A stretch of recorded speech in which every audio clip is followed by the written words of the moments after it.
गले के अंदर अगर जख्म होने लगते हैं, घाव होने लगते हैं तो बहुत सारी दिक्कतें होने लगती है। जैसे व्यक्ति पानी नहीं पी पाता है, जलन होती है गले के अंदर, निगलने में बहुत ज्यादा दिक्कत महसूस होती है, चुभन जैसा गले के अंदर लगा रहता है।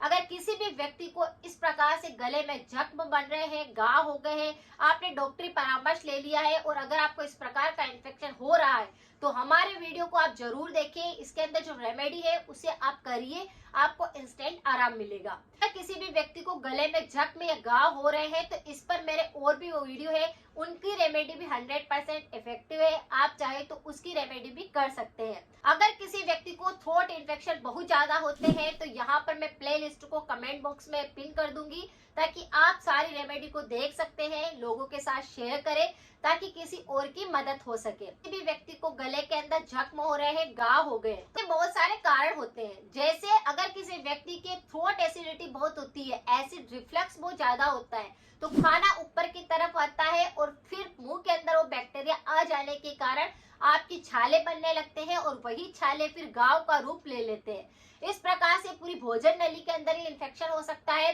गले के लास्ट पिछले वाले हिस्से के अंदर ये इन्फेक्शन हो सकता है, गले के ऊपरी तरफ आपके हिस्से में ये इन्फेक्शन हो सकता है, या पूरे मुंह के अंदर इस प्रकार का इन्फेक्शन देखने को मिल सकता है। एसिडिटी सबसे प्रमुख कारण इसका बनता है, एसिड रिफ्लक्स इसका सबसे प्रमुख कारण बनता है। लेकिन अगर किसी व्यक्ति को पेट के अंदर बहुत ज्यादा गर्मी होती है तो पेट की गर्मी के कारण भी इस प्रकार का इन्फेक्शन होने लगता है। वह गर्मी आपके मुंह के अंदर या गले के अंदर निकलती है, जिसकी वजह से आपके मुंह के अंदर अल्सर बनने लगते हैं, वही फूटने लगते हैं और वही घाव बनने लगते हैं। कई बार व्यक्ति ब्रश कर रहे होते हैं तो उनके ब्रश की चोट लग जाने के कारण मुंह के अंदर और गले में घाव होने लगते हैं। चोट भी इसका प्रमुख कारण बन सकता है। अगर आप मुंह की और दांतों की पूरी तरह से साफ सफाई नहीं करते हैं तो बैक्टीरिया का इन्फेक्शन होने लगता है, मुंह की इम्यूनिटी कमजोर होने लगती है और वही बैक्टीरिया फिर बैड बैक्टीरिया बन जाते हैं, जिसकी वजह से आपके मुंह के अंदर, गले के अंदर इस प्रकार का इन्फेक्शन होने लगता है, जिसकी वजह से आपको चुभन जैसा लगेगा, निगलने में दिक्कत हो जाएगी, खाना खाने में परेशानी होगी और कई बार खांसी का संक्रमण भी रह सकता है। खांसी के साथ में पस निकलना, कफ निकलना या फिर रक्त का निकलना भी एक आम समस्या होती है। छाला बिल्कुल नॉर्मल छाले की तरह ही दिखाई देता है, लेकिन इस छाले के अंदर साइड का जो पोर्शन होएगा, वह बाहरी जो हिस्सा होगा वह लाल कलर का रहेगा और अंदर का जो हिस्सा होगा वो सफेद रहेगा। इस तरह की स्किन जो होती है अंदर की काफी सॉफ्ट रहती है, जिसके कारण ये छाला इस प्रकार का दिखाई देता है। अगर आपको इस प्रकार का छाला आपके गले में, मुंह में दिखाई दे रहा है तो आपको सतर्क होना चाहिए। इस पर रेमेडी आपको जल्दी से ट्राई करनी चाहिए, क्योंकि इस पर और अगर ध्यान न दिया जाए तो ये बढ़ने लगते हैं और गंभीर समस्या बन जाते हैं। सारे वीडियो के अंदर मैं बताती हूँ कि गले को हमेशा आपको साफ रखना चाहिए, मुंह को साफ रखना चाहिए ताकि बैक्टीरिया ना पनपे। इसीलिए हमेशा बताती हूँ कि अपने मुंह को साफ करने के लिए, गले को साफ करने के लिए आपको हमेशा गरारे करना चाहिए, जिससे कि मुंह और गला साफ रहे। हर वीडियो के अंदर ये बात बताती हूँ जिससे कि लोगों को अच्छा हो सके। अगर आप आपके गले को साफ सुथरा रखना चाहते हैं, कोई बैक्टीरिया का इन्फेक्शन नहीं रखना चाहते हैं, तो सबसे पहले आपको गरारे पर फोकस करना चाहिए। 80% आपके गले के इन्फेक्शन गरारे करने से, गार्गल करने से ही वह ठीक हो जाते हैं। इसके लिए मैं अलग अलग तरह के पानी बनाना बताती हूँ, जिससे आप सप्ताह के अंदर 1 दिन या 2 दिन गरारे करके अपने गले को डिटॉक्स कर सकते हैं। लेकिन चलिए आज भी मैं आपके साथ एक ऐसा पानी बताती हूँ जिससे अगर आपके गले में घाव और जख्म हो चुके हैं तो वह बिल्कुल सही हो जाएंगे और आपके घाव बढ़ने लग जाएंगे। उसके कारण अगर सूजन हो रही होगी, दर्द हो रहा होगा तो वह सही हो जाएगा।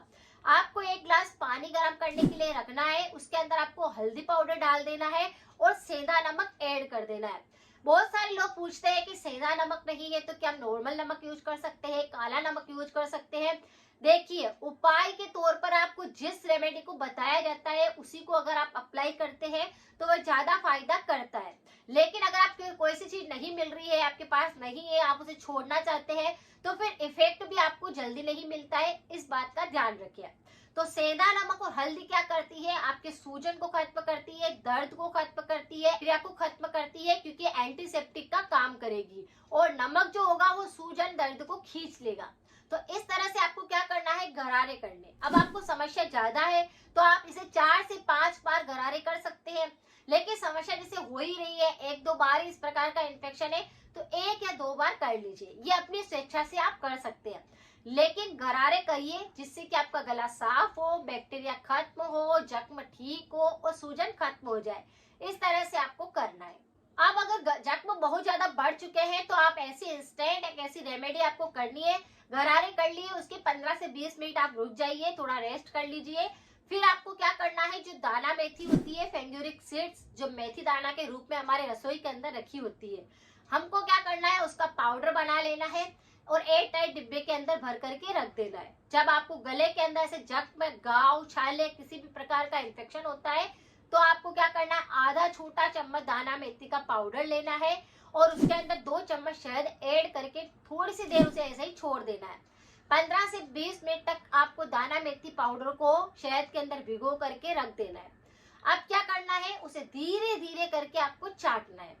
तो इससे क्या होएगा, आपके गले के छाले ठीक होंगे, घाव ठीक होएगा, टॉन्सिल ठीक होंगे, सूजन ठीक होगी, गले के अंदर अगर किसी भी प्रकार का बैक्टीरिया होगा वह ठीक होएगा, मुंह की अच्छे से सफाई हो जाएगी और गला पूरी तरह से साफ हो जाएगा। तो आपको इसे लेना शुरू करना है। अगर गले में छाले हैं, घाव है तो वह ठीक होने लगेंगे।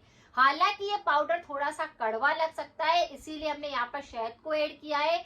शहद क्या करती है, काफी सारे न्यूट्रिशन से भरी हुई है, मिनरल से भरी हुई है। इसके अंदर इतने सारे पौष्टिक तत्व होते हैं कि हमारे छाले या घाव को सुखाने का काम करते हैं, दर्द को खत्म करते हैं, सूजन को बिल्कुल ठीक करते हैं। राइबोफ्लेविन होता है, नाइसिन होता है और एमिनो एसिड होता है, विटामिन होता है, कैल्शियम होता है, आयरन होता है, पोटेशियम होता है, मैग्नीशियम होता है, जो कि हमारे गले के लिए काफी ज्यादा यूजफुल होता है। इसका प्रयोग आपको जरूर करना चाहिए। इसी के साथ में दाना मेथी के अंदर भी काफी सारे एंटीऑक्सीडेंट होते हैं, ये भी हमारी बीमारियों को ठीक करती है। ये गले की कई सारी बीमारियों को ठीक कर सकता है।